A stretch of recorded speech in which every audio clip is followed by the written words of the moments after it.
आसिफ और आप देख रहे हैं स्प्लिट लाइव। अडानी मामले का जो अब तक क्या था पता है वो आप लगातार स्प्लिट लाइव न्यूज के माध्यम से देख रहे हैं। अब इस पूरे मामले पे दो तीन अहम सवाल है जो जानना समझना परखना बहुत जरूरी है कि आखिर ऐसा क्या हुआ कि लगातार मोदी सरकार के बचाने के बावजूद भी अब उनके स्टॉक मार्केट जो है वो बद से बदतर होते जा रहे हैं। यहाँ तक कि 22 से 17वें नंबर पर आए, लेकिन इसके बावजूद अब 25 से ऊपर चले गए। तो आखिर कहाँ दिक्कत हो रही है? जांच पड़ताल की जहां तक बात है तो अब तक चलिए अडानी घोटाले पे नहीं हुआ, उनके किसी कंपनी पे नहीं हुआ, कम से कम हिडन वर्क पे ही करा देते।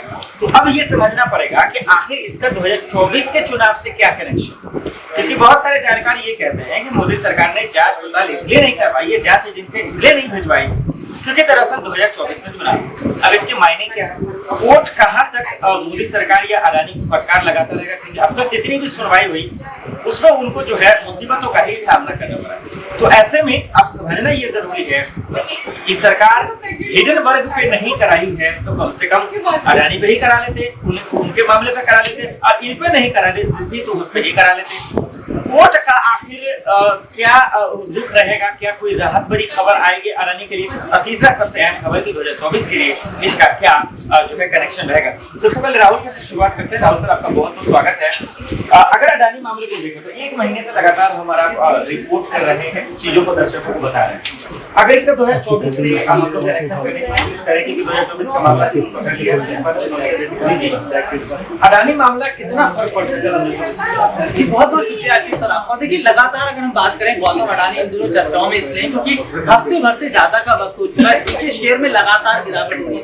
और सबसे बड़ी बात है कि जब सरकार से सवाल पूछा जाता है, विपक्ष के तमाम नेता हैं, तमाम विधायक हैं, जब वो सवाल पूछते हैं तो उस पर क्या करती है सरकार? अडानी का बचाव करने लगती है और अभी तक बचाव कर रही है। देखिए इन सबके मामले में अगर हम देखें भाजपा में ऐसे बहुत सारे नेता हैं जो अडानी के मुद्दे पर आज बात नहीं कर रहे। देखिए जिनमें मैं नीतीश गडकरी का जिक्र करूं, उन्होंने कुछ नहीं बोला। वरुण गांधी का अगर हम जिक्र करें तो उन्होंने कहा कि भाई वाकई सरकार के वक्त में एक ऐसे बिजनेसमैन जिन्होंने बहुत बड़ा घाटा करवा दी। कि सबसे बड़ी बात है LIC की बात कर ले, PNB की बात कर ले, SBI की बात कर ले, तमाम बैंकों का पैसा लगा हुआ है। इन बैंकों में किसका पैसा जमा हुआ है? हमारा आपका गरीब जनता का पैसा जमा हुआ है। भाई ये पैसे डूब गए तो सरकार क्या इस पैसों को देगी या सरकार जवाबदेही लेती? देखिए मौजूदा समय में हम ऐसा देख रहे हैं कि सरकार बुरी तरीके से इसलिए भी फंस रही है क्योंकि अडानी का मुद्दा अभी जल्दी ताजा का मुद्दा अगला साल चुनाव का है। और दूसरी तरफ हम क्या देख रहे हैं कि विपक्ष लगातार कई और मुद्दे, चाहे महंगाई हो, पेट्रोल डीजल हो, शिक्षा, स्वास्थ्य जैसे उन मुद्दों को उठा रही है। तो देखिए गौतम अडानी जो है चाहकर भी खुद को नहीं बचा पा रही क्योंकि उनके जो तमाम तरह के प्रोजेक्ट है या तमाम तरह के जो प्लांट्स उन्होंने लगाए थे वो कहीं ना कहीं अब रुकते नजर आ रहे हैं। जाहिर सी बात है कंपनी के पास पैसा नहीं है तो उसको आगे चलाने के लिए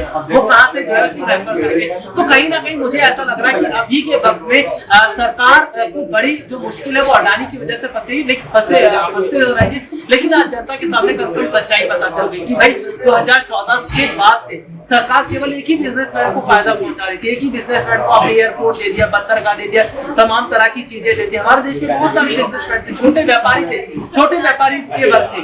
आपने कोरोना के वक्त में जो है उनको नहीं बेहतर फायदा पहुंचाया, आपने केवल अडानी को ही फायदा पहुंचाया। बहुत बहुत शुक्रिया। बिल्कुल बहुत सारी बड़ी कंपनियां जिसको कोरोना काल में वाकई में रातों रात जो है अमीरी के लिस्ट में वो काफी ऊपर होते चले गए, लेकिन बहुत सारे जो छोटे व्यापारी थे उनको आत्महत्या करना पड़ा, सुसाइड करना पड़ा। लिहाजा इस वजह से कि कईयों को लोन नहीं मिला, जिनको मिला फिर वो उसको चुकता करने के लायक नहीं बचे। लेकिन अब इन सब के बीच में 2024 में सब जानकारी ये कह रहे हैं कि दरअसल चुनाव प्रचार भी करवाना है तो भाई इनका आशीर्वाद तो लेना ही पड़ेगा। लेकिन इन सब के बीच में जो एक न्याय की उम्मीद है वो सुप्रीम कोर्ट में खटखटाना। सुप्रीम कोर्ट से क्या उम्मीद कर सकते हैं? प्रांशी जी मेरे साथ मौजूद है। प्रांशी जी कैसे देखा जाए, कोर्ट किसको राहत दे रहा है? क्या मोदी सरकार को, अडानी जी को, या फिर विपक्ष जो सवाल उठा रहा है जिसने चार्जशीट फाइल की, याचिका दायर की, क्या वाकई में उनकी जीत होगी? किसकी जीत किसके हाथ? देखिए फिलहाल तो देश में मोदी सरकार है और हम सभी यही देख रहे हैं कि कहीं ना कहीं समर्थन उनके पक्ष में आता हुआ दिखाई दे रहा है। अब सुप्रीम कोर्ट विपक्ष की मांगों को क्या वाकई में यहाँ पर स्वीकार करते हुए नजर आएगा, ये वक्त के साथ साथ ही नजर आएगा। क्योंकि फिलहाल देखा जाए मल्लिकार्जुन खड़गे से लेकर यहाँ पर राहुल गांधी का यही दावा है कि मोदी जी विदेश जाते हैं तो यहाँ पर उन्हें पूरा फायदा मिलता है। वही दूसरी तरफ देखा जाए जो उनका प्लेन है उसमें वह आराम फरमाते हुए देखे जाते हैं। मेघालय, हाल ही में मेघालय के राजधानी शिलोंग पहुंचे थे राहुल गांधी, जहां पर उन्होंने हमला साध दिया अडानी के मुद्दे पर और साथ ही साथ पीएम मोदी पर। उनका कहना यही रहा कि जब वह उनके एयरप्लेन में बैठे होते तो वह ऐसे आराम फरमाते जैसे कि उनका खुद का घर हो। इस तरीके की वह बातें कहते हुए नजर आए, लेकिन जब तस्वीर दिखाई जाती है तो तस्वीरों पर वह चुप्पी साधे हुए नजर आते हैं। लेकिन सवाल यहाँ पर आसिफ ये भी खड़ा होता है कि आखिरकार पीएम मोदी के साथ की तस्वीरें सामने आती है तो राहुल गांधी बार बार उस मुद्दे को आगे कर रहे हैं। आखिरकार उन तस्वीरों का क्या जो रॉबर्ट वाड्रा के साथ अडानी की देखी गई, उन पर वह क्यों नहीं बोल रहे हैं? तो सबसे बड़ी बात तो यहाँ पर विपक्ष के लिए ये भी है। लेकिन दूसरी ही तरफ देखा जाए, कोर्ट आखिरकार यहाँ पर क्या कुछ फैसला सुनाएगा वो हमें धीरे धीरे वक्त के साथ साथ ही पता चलेगा, क्योंकि फिलहाल तो देखा जाए बीजेपी की सरकार इस वक्त केंद्र में है, तो जाहिर सी बात है कहीं ना कहीं बीजेपी के समर्थन में ही हमें फैसले सुनने को मिलेंगे। और ये बात देखा जाए तो विपक्ष की तरफ से बार बार यही कहा जाता है कि खरीद फरोख्त का मामला चलता है बीजेपी की तरफ से, सीबीआई और ईडी की छापेमारी लगातार बीजेपी की तरफ से ही चलती हुई नजर आती है। तो विपक्ष इस बात को बखूबी जानता है कि कहीं ना कहीं मोदी सरकार के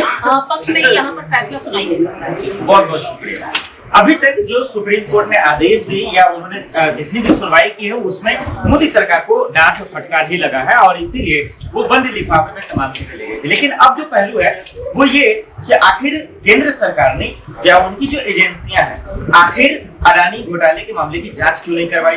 दूसरा, अगर उन पर नहीं करवा रहे हैं, आपको डर है, फिर हिडन वर्क पे ही क्यों नहीं करवाई? ये आखिरी सवाल ऋतिक से। ऋतिक, दो सवाल है। ये अगर केंद्र सरकार कम से कम अडानी घोटाले पर नहीं करा रही है, चलिए सियासत मजबूरी होगी तमाम चीजें, कम से कम हिडन वर्क पे करा रही है। आप सिर्फ जांच की बात तो छोड़िए, यहाँ पर देश की मोदी सरकार और स्वयं मोदी अडानी को लेकर बोलने को तैयार नहीं है। जांच, जेपीसी जांच की यहाँ पर मांग की जा रही है, विपक्ष अगर मांग करे तो क्या प्रॉब्लम है, लेकिन जांच तो बात की बात है। लेकिन सबसे बड़ी बात तो यहाँ पर यह कि देश के प्रधानमंत्री उस संसद में लगातार मोदी अडानी भाई भाई के नारे सुनते रहे, इसके बावजूद भी चुप्पी नहीं तोड़ते हैं। आप ये देखिए सुप्रीम कोर्ट ये मामला पहुंचता है, सुप्रीम कोर्ट पहुंचने के बाद लगातार जो है यहाँ पर जो गौतम अडानी वो फिर से फंस जाते हैं।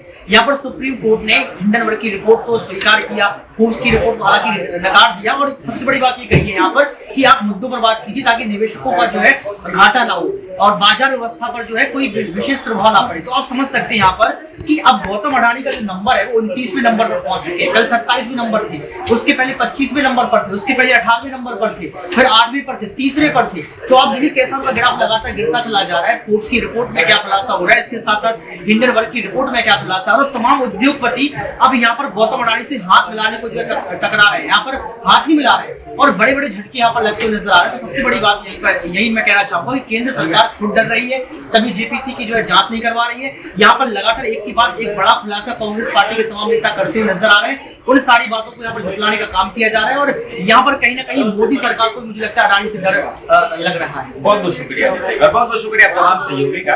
लेकिन देखिए एक हकीकत तो है कि ये डर हो सकता है कि 2024 के चुनाव में मोदी जी की कहीं लुटिया न दोबारे। देखना होगा कि कोर्ट आखिर फैसला इन तमाम मसलों पर कैसे करता है और कब करता है। आज के लिए इतना ही, मुझे दीजिए इजाजत, रहा इसमें नहीं।